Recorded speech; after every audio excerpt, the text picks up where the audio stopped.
This is the Lockpicker 1969, and welcome to my channel, and welcome to the next episode of Challenge Lock Workshop. Today we are interviewing Challenge Lock maker Peaceweapon. Say hi. Hello, everyone. So, your name comes up an, quite a bit when it comes to challenge locks. I hear your name mentioned quite often. How long have you been making challenge locks? So I started with challenge locks when I was preparing for blue belt, as most of people. Yep. Um, I tried to make my first challenge lock using only what I had available at the time. Okay. I didn't have any Dremel tool. I didn't have any tool that was electric. I only had files.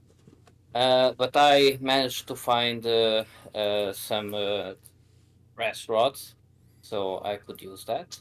And I found some stock locks that I could use too. So Okay. that's how I started. I modified a little bit of the key pins that came with the lock, but I made new driver pins using the um, the 3 millimeter rod that I had. Okay. But I basically filed by hand the pins. Wow. So that lock became called a hand filed madness.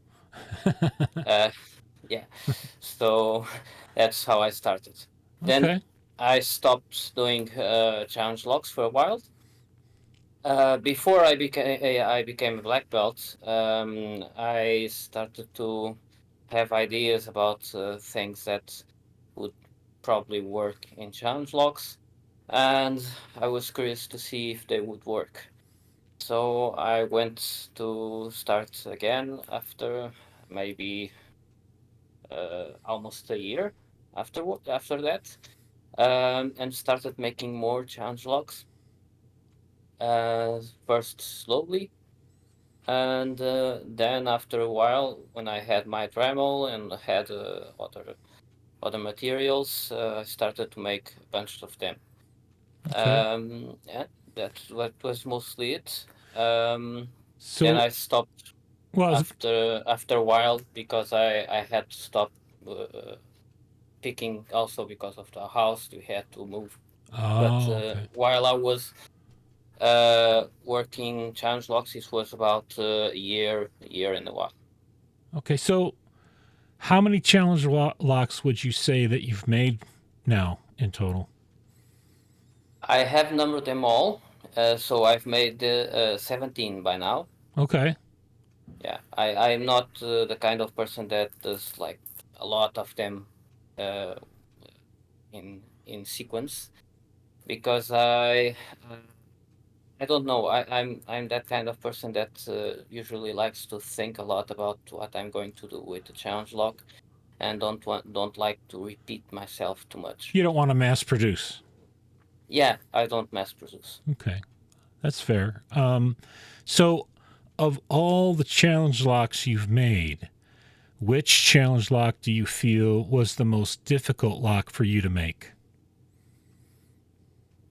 There were a few that were quite difficult to get right. I think the last one I made was quite difficult because I had some problems to get the special pins right. That was the Springy Beach that I sent to Independent Quarter. It was necessary that the key was perfectly right with the side pins that I put there, and I had to make those side pins quite a lot of times. Okay.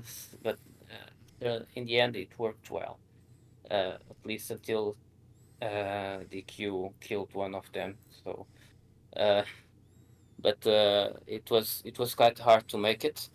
Also, maybe the open Euro style was pretty hard to make, but it's still working. And unpicked also. Hmm. Yeah. Okay. So So is that also then that last one? Is that also the most difficult lock you've made for the community to open? So that since they I, haven't opened it, yeah, I don't know. It has been with only two pickers. oh It okay, was Sepp Blues and Snow. And Snow is a black belt, and he's very good. And he hasn't been able to pick it. And I quote, would first pick the F3D. No, what it was? It he said 787 exterior before that. So in 787 exterior, he isn't picked too. Um, so he said that my chance up was black belt 7. wow. So I don't know if that's the most difficult one I've made, or that's only because I've made with a difficult bidding too. But I'd like to see it picked. It's supposed to go to Picksmith next. Okay, So I hope he can pick it now. and try to get it over by sadistic picker. Yeah, maybe. Yeah. So of the locks, the you said 17. Did those start out as challenge locks that you specifically made for specific pickers and then they got passed on later, or was that not really the original intention? Not all of them. There were a couple of them that were made for specific pickers. There was this one that was made for a French picker that was Raton. And he was going to send me a few things that I needed, and I said, "Look, I don't have the money, but I'll pay you with making a challenge log just for you." And he said, "Okay." So I did. The problem was that I made a challenge log that was a little bit too hard. It was called Le Raton. Um, so I made him another one that was a little bit easier. That was called Easy Peasy. Okay. So I sent him both. Okay, that's cool. I also made, I think, one for Gravity Karma. That was how was it called? Um, Binding Quest. Yeah, Okay. was supposed to be more fun. And I made one for Moon. Also has sort of a payment, but not. I paid him the logs, but I extra gave him as a thank you gift. Um, he he sent me some logs to make challenge logs, Oh, cool. and I took one of the logs that I had already and made him a challenge log and sent him. That was Mark 6. Very cool. So, Yeah, the others I just made and sent to whoever wanted. And yeah, most of the times it was Rain that wanted them. So that's cool. So, you said earlier that you put a lot of thought into. So, what are your inspirations when you sit down to make a new challenge lock? so I saw a lot of videos from other challenge logs before. Um, so I already know what's out there most of the times, not always, but I know most of the times what's out there. But mostly I try to see what I have learned about picking and what I'm searching for when I'm trying to pick a lock, and Okay. what other people are searching for uh, about feedback, and about searching for pins and searching for how the core moves. Um, so I try to find ways that feedback is changed in a way that people don't know or don't notice that it has been they have been deceived. Um, yeah, for example, one of the first big changes big pins that I have created. That wasn't the first time it was made, but I think it was the first time that was really effective in a way that a lock was based on it, and it became sort of famous because of that. Was the springy pins, that were pins that were like pin in pin, but inside there was a small little spring, Wow. uh, and the the the outer part would first interact with the core, so it would bind first, and the picker, when testing the pin, would feel binding. It would not feel the binding because it would feel the spring from the inner pin first. Wow. So we pass it on. So the lock that was the Stringy Bastard at the time was number three I made. Um, had three of those.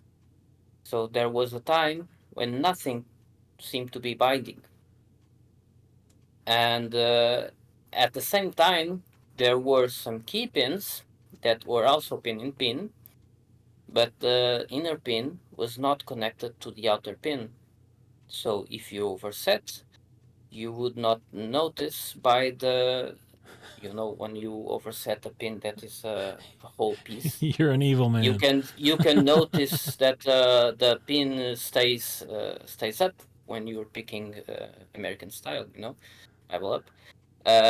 But you cannot notice that if you are if you have one of those two pieces key pins. Yeah, You're a, and I use those a lot. you're an evil man.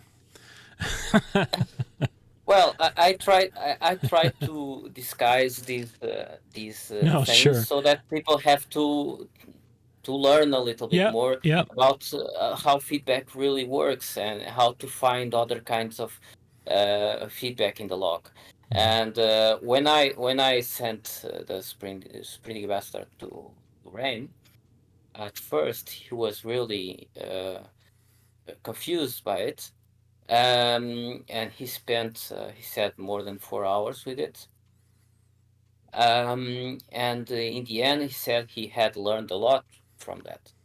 That's So good. that's one of the things that I really like, is that someone can learn from the logs that I Sure. make. Yep. Agreed. So, of all the different kinds of pins, so I don't know about you, but sometimes I just sit down and do pin therapy and make pins, and I'll use them later with different locks. But what kinds of pins do you like or enjoy creating? I I make a lot of pin and pins, but these kinds, like I said, like either the springy pins or the keeping traps. Those are the ones I make most. Okay. Um, and then I have a lot of fun time trying to make some new things.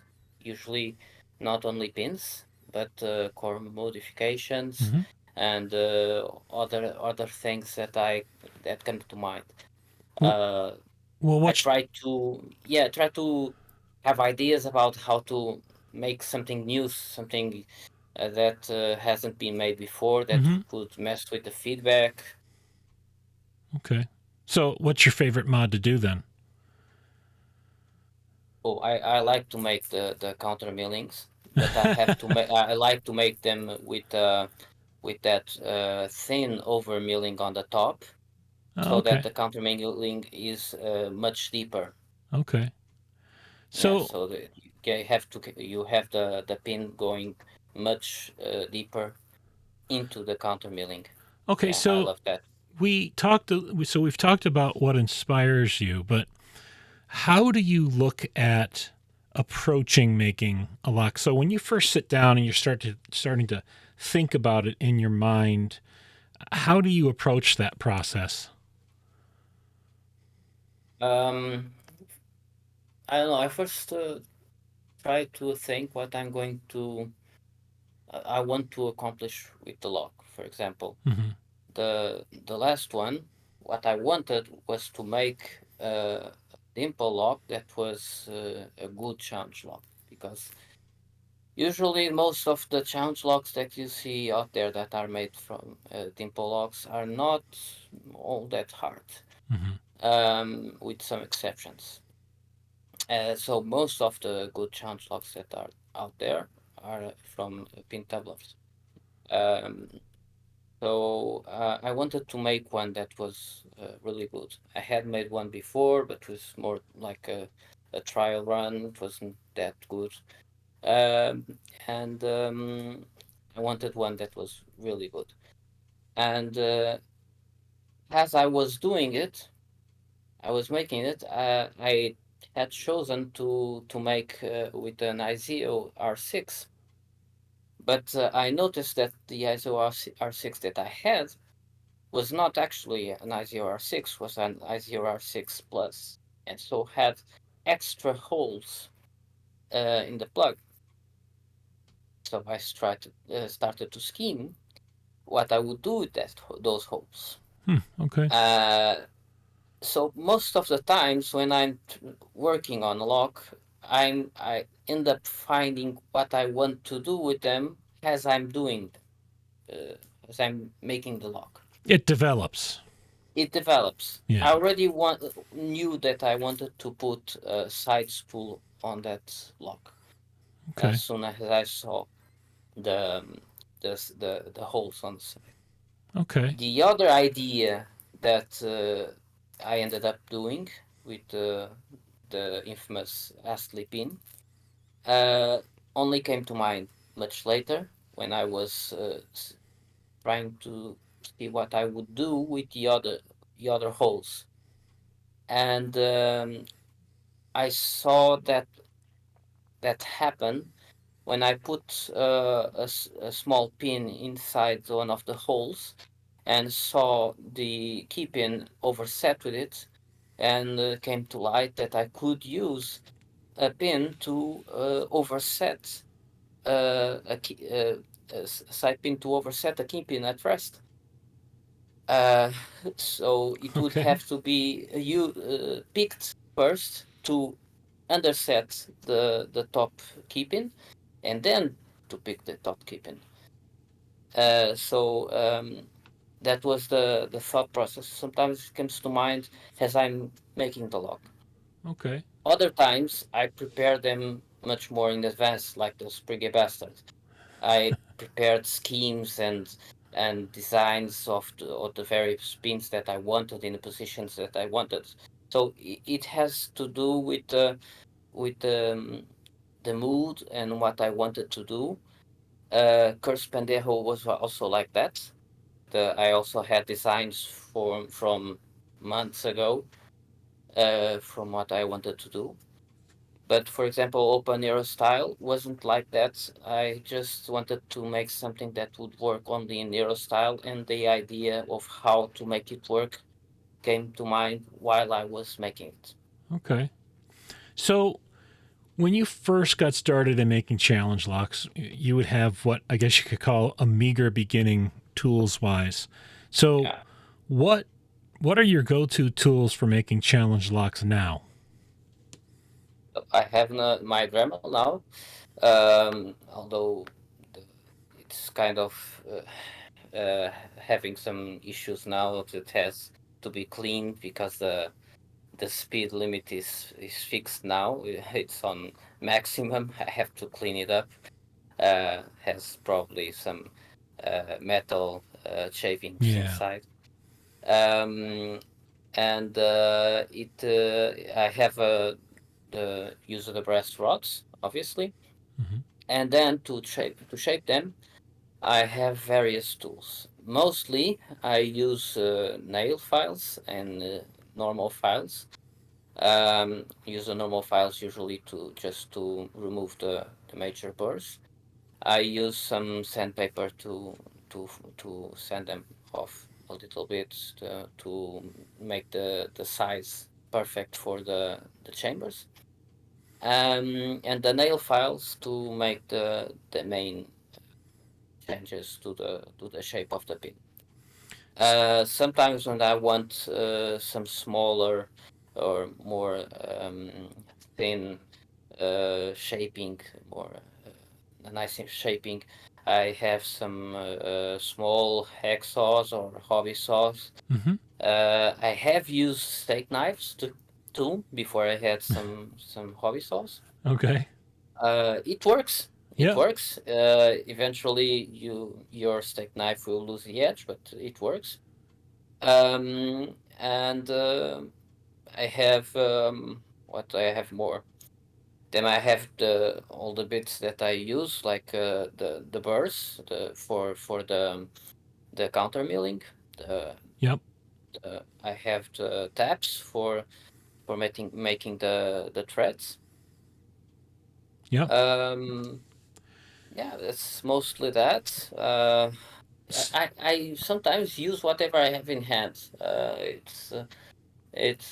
have many small bits, drill bits, like 1.5 millimeters, so I can make the pinny pins, for example. Mm-hmm. Yep. And I have a lot of nails.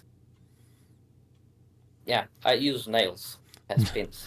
Oh, you like you're talking like finishing nails, that sort of thing.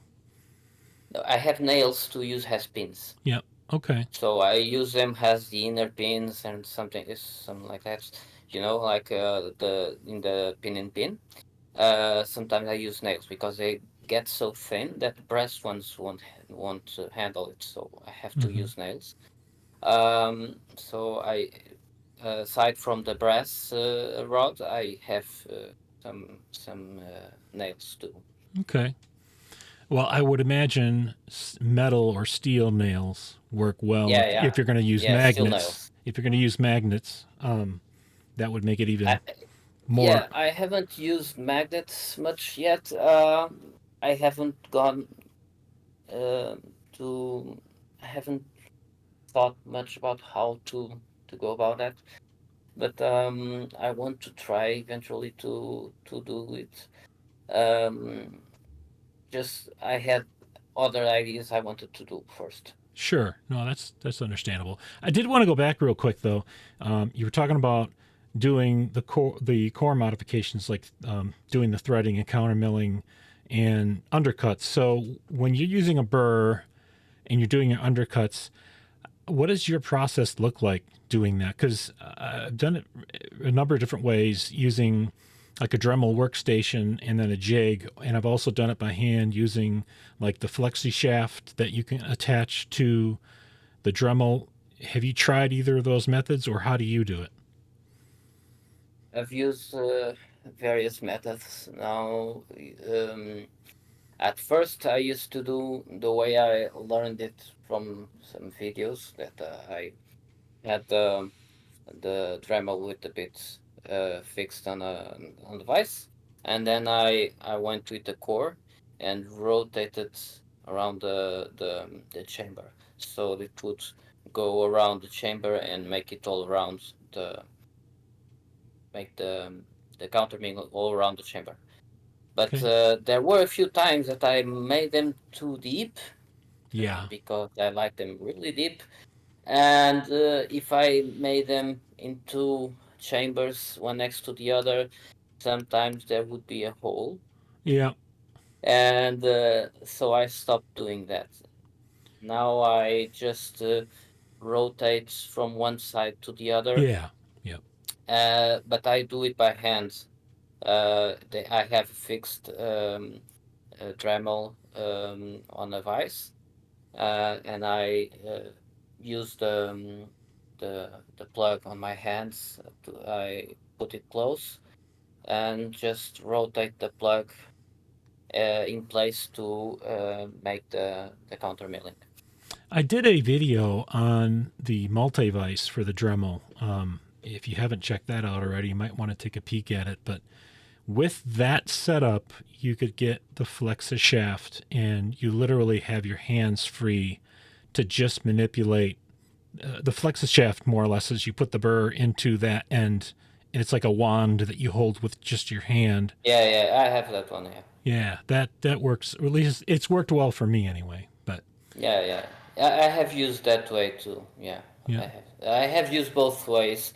Now I'm using like this because FlexiShaft has had a problem, so I haven't used it Ah, for a few weeks. But I have used it like that, so it also works. Yeah, okay. same way. Yeah. So if you had to pick one tool in your arsenal of tools, what would you say every challenge lock maker should have in their tool arsenal? Because, Nail files. so you have a particular brand you enjoy using, or does it matter? Oh no, I have a Chinese brand. Yeah, this is not a Chinese brand. It was a cheap brand I brought from a general hardware store that we have here. This Leroy Merlin. Okay. That has a like a white brand Okay. sort of. Okay. It has cheap nail files. I have been using them for years. They still work very well, and I mostly use for making pins is the triangular one. Okay. That's the one I use the most because I can use the edge to make serrations, to make spools.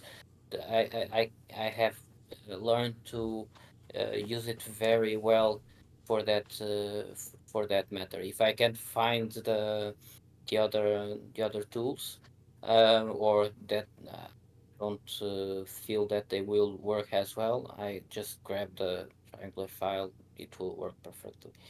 Now I have found, I have bought a new jeweler saw. Yep. I had one, but it didn't grab the blades that well. The blades were always Yeah, they falling. always have to be retightened all the time. Yeah, so but the one I had was really bad.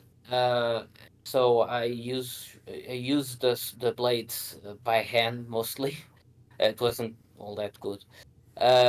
So now I bought one that supposedly is better. So I'm going to try that one Hey, next. But for now, I would say that the nail files are still the best choice yep. for anyone trying to make general changes to pins that no matter the um, the type, I think they can do it with nail files. Have you ever tried a kerf saw? KERF. It's like a Mm, it's like a Japanese pole saw, but it's only half the blade instead of a double sided blade. of course. It's like point zero one or 0.008 inches in it's very thin. So for serrations, you have a lot of control. I just wondered if you've ever Yeah, tried. I know what that is. No, I haven't used that one. I have used like a smaller version of that, like a very small one, but not that one. Yeah. Okay. All right. So before we wrap up, I have one more question for you. Are there any other challenge lock makers that you take inspiration from or admire their work? Oh, I have um, learned a lot from watching many challenge logs going around. Some of the main pickers that like challenge logs, mainly HE Logic and some others. And I have seen amazing work by some of the greats. Um, I have seen amazing logs by Harry Bow. Hmm. I have seen great logs by Albert Lebel and our Dan Brass. It's a genius.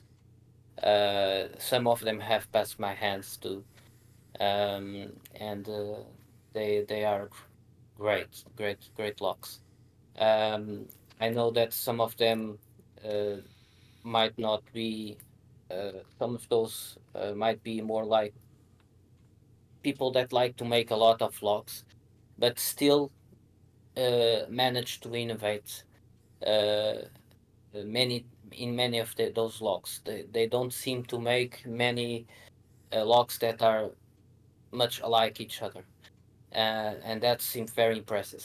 Yeah. Very impressive. Yeah. Yeah, it's something that I don't know. When I'm trying to make a lock, I'm always struggling not to make the locks look like the other ones that I've made, to make something different, something new. Mm-hmm. And I can see those people that have made 150, 200 locks, still innovating on each one.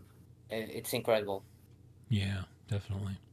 So, is there anything you'd like to say to our audience who might be budding challenge lock makers to encourage them or give them advice? Well, first of all, don't worry if you don't have that many tools. I have made my first lock with only files and a vice. And now they call me evil challenge lock maker. So um, you don't need to have a lot of tools to make good challenge locks.